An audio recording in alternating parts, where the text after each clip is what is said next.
Hi everyone, welcome to Shara's kitchen. ఈరోజు వచ్చేసి నాటుకోడి పులుసు విలేజ్ స్టైల్లో ఎలా తయారు చేసుకోవాలో తెలుసుకుందాం. దానికోసం ముందుగా ప్యాన్ పెట్టుకొని కొంచెం ఆయిల్ వేసుకొని ఆయిల్ హీట్ అయ్యేదాకా చూసుకొని కొంచెం 2 యాలకులు, 2 దాల్చిన చెక్క, 2 లవంగాలు, అలాగే 2 మిరియాలు, 2 బిర్యానీ ఆకులు వేసుకొని ఆనియన్స్, పచ్చిమిర్చి కూడా వేసుకొని మంచిగా మిక్సీ అయ్యేలాగా కలుపుకోవాలి. మనకి ఆనియన్స్ అనేటివి గోల్డెన్ బ్రౌన్ కలర్ వచ్చేదాకా కలుపుకుంటూ ఉండాలి. సో ఆనియన్స్ అనేటివి గోల్డెన్ బ్రౌన్ కలర్లో అయ్యాయి. ఇప్పుడు మనం ఫ్రెష్గా మిక్స్ చేసి పెట్టుకున్న జింజర్ గార్లిక్ పేస్ట్ వేసుకోవాలి. సో మనకి పేస్ట్ అనేది ఫ్రెష్గా నూరు వేసుకుంటే మనకి టేస్ట్ బాగుంటుంది.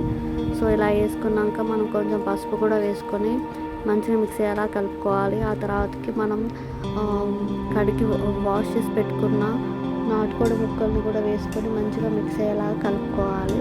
ఆ తర్వాతకి మేము మంచిగా మిక్స్ అయ్యేలా కలుపుకొని మూత పెట్టుకొని కొద్దిసేపు మగ్గనివ్వాలి.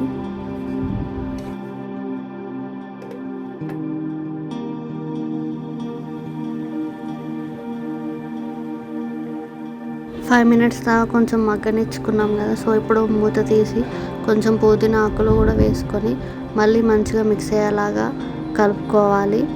ఇప్పుడు కొంచెం సాల్ట్ కూడా వేసుకొని మళ్ళీ మంచిగా మిక్స్ అయ్యేలాగా కలుపుకోవాలి. సో సాల్ట్ అనేది కొంచెమే వేసుకోండి, ఎందుకంటే ముక్కలు మిక్స్ అయ్యేలాగా కలుపుకోవడం కోసం. తర్వాతకి మీకు ఒకసారి మళ్ళీ టేస్ట్ చేసి మళ్ళీ వేసుకోవచ్చు. సో అలాగే ఇప్పుడు మనం టమాటాలను కూడా ఒక టమాటా తీసుకొని దాన్ని మంచిగా మిక్స్ చేసుకొని గ్రైండ్ చేసుకొని వేసుకోవాలి. ఆ తర్వాతకి అందులో కొంచెం వాటర్ పోసుకొని కూడా మళ్ళీ వేసుకోవాలి. సో ఇప్పుడు మంచిగా మిక్స్ అయ్యేలాగా మంచిగా కలుపుకోవాలి ముక్కలన్నిటిని. సో ఇప్పుడు మంచిగా మిక్స్ చేసుకున్నాం కదా. ఇప్పుడు ఒక 2 స్పూన్ల కారం వేసుకోవాలి. కారం అనేది తగినంత. సో మీరు ఎక్కువ స్పైసీగా కావాలంటే ఇంకెక్కువ కూడా వేసుకోవచ్చు. సో నేను వచ్చేసి 2 స్పూన్ల కారం, అలాగే 2 స్పూన్లు వచ్చేసి రెడ్ చిల్లీ కారం వేసుకుంటున్నా. సో ఇది వచ్చేసి మనకి కలరింగ్ అనేది రెడ్ కలర్లో వస్తుంది.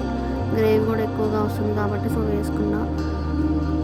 సో ఇప్పుడు మంచిగా మిక్స్ అయ్యేలాగా ముక్కలన్నిటికీ మంచిగా కలుపుకోవాలి. ఇప్పుడు వచ్చేసి మంచిగా కలుపుకున్నాం కదా ముక్కలన్నిటికీ. అలాగే ఇందులో ఒక 2 గ్లాసుల వాటర్ పోసుకోవాలి. వాటర్ పోసుకొని సాల్ట్ కూడా వేసుకొని మంచిగా మూత పెట్టుకొని ఒక 10 to 15 మినిట్స్ వరకు మంచిగా హై ఫ్లేమ్లో మగ్గనివ్వాలి.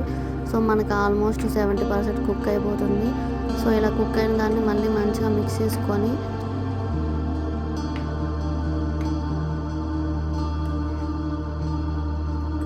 ఇలా మంచిగా మిక్స్ చేసుకుంటూ చేసుకుంటూ ఉండాలి. సో ఇలా 10 to 15 మినిట్స్ వరకు మంచిగా కలుపుకుంటూ మూత పెట్టుకోవాలి.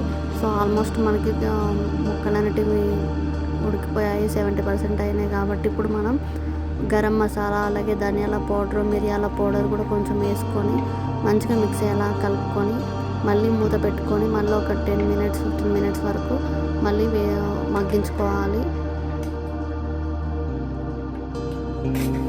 సో మనకు ఆల్మోస్ట్ కర్రీ అయిపోయింది. సో ఇప్పుడు మంచిగా కొరియాండర్ లీవ్స్ వేసుకొని మంచిగా మిక్స్ అయ్యేలా కలుపుకుంటే మనకి ఎంతో టేస్టీ అయిన నాటుకోడి పులుసు ready. Thank you for watching my video.